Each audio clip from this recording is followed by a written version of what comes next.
when we trekked down and got around 150 to 200 meters from it, and this is an opening. By the way, there's no tactical advantage being in this situation because you don't have cover.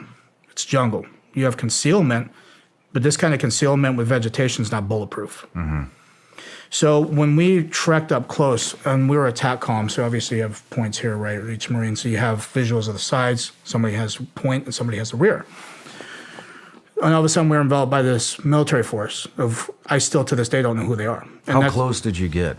To the craft? To the craft. Roughly 200 meters, 150, 200. Did you get to the bottom of the hill? Yes.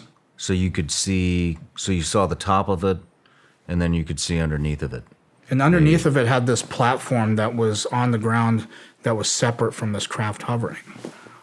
And it was very weird to see, and I was like, okay, I don't know if that's kind of like a cement pad or something. I don't know if it was like a helo pad or anything like that at first, but then started seeing how the material kind of looked very similar to what the craft was. It's like, well, that's separate.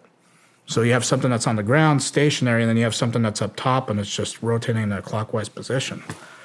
So right when we got close to it, at least 150, 200 meters out, then all of a sudden we were engaged, at least not in a hostile manner, at least, not gunfire or firefight or anything like that. But the way that these guys moved was so fluid, it was so still, it was very, very, very smooth. And it kind of indicated to me, after thinking about it for several years, is that these guys have done it for a while because of how smooth this operation was. Mm-hmm. So when we were in a tactical column going towards the center of this thing, they actually came from the flanks, but it was more of a diagonal, like a corner of the room, so to speak, right? For them, in a tactical advantage, they have interlocking fields of fire on every single person, and they had a team of 8, right?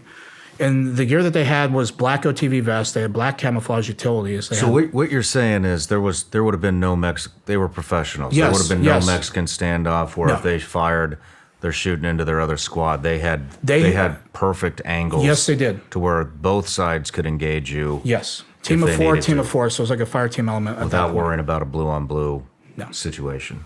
Exactly. Okay.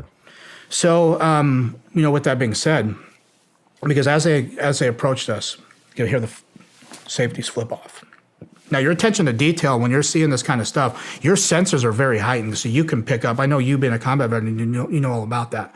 Your heightened sense of awareness is going through astronomical changes. To hypervigilant. Yes. So you can hear stuff a lot clearer. And that's when you kind of picked up the hum that this object was doing along with these guys flipping their safeties off, especially M4s. It's very distinct sound. Anybody in this room who's held M4s and has shot them, M16s, things like that, it's very distinct sound to flipping it off.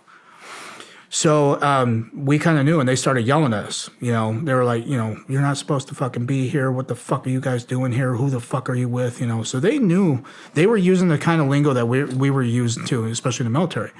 So it made me think that at some point these guys actually were uniformed military at one point. Any accents? Not accents. It's just like American dialects, how you and I are talking.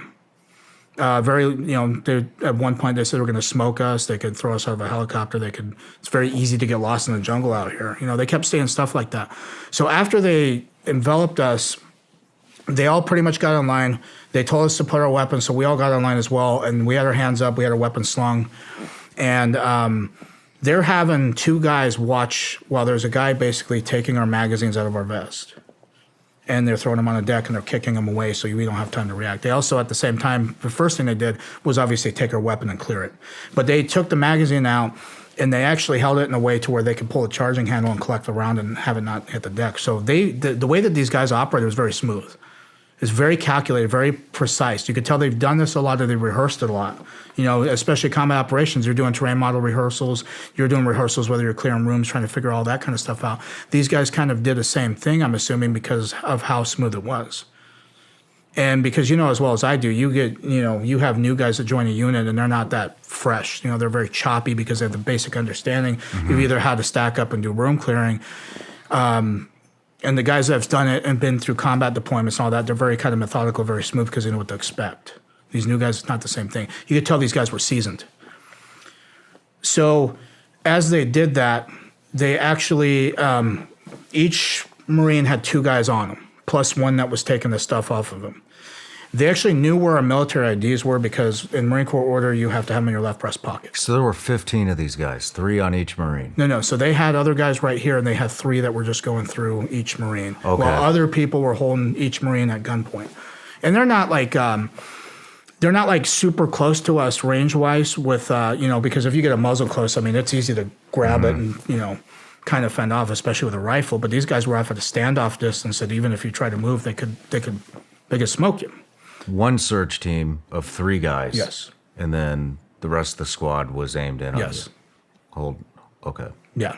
So, and again, they're not anywhere where they could actually, there was people behind us because obviously if they had to engage, they're going to hit one of their own guys probably. So it was more like they were kind of moving the same way through all of us, all 6 of us, taking our stuff, taking pictures of our military IDs, So they had like these devices that kind of look like a very thin, it looked like a smartphone modern day right now because in 2009 it wasn't the case.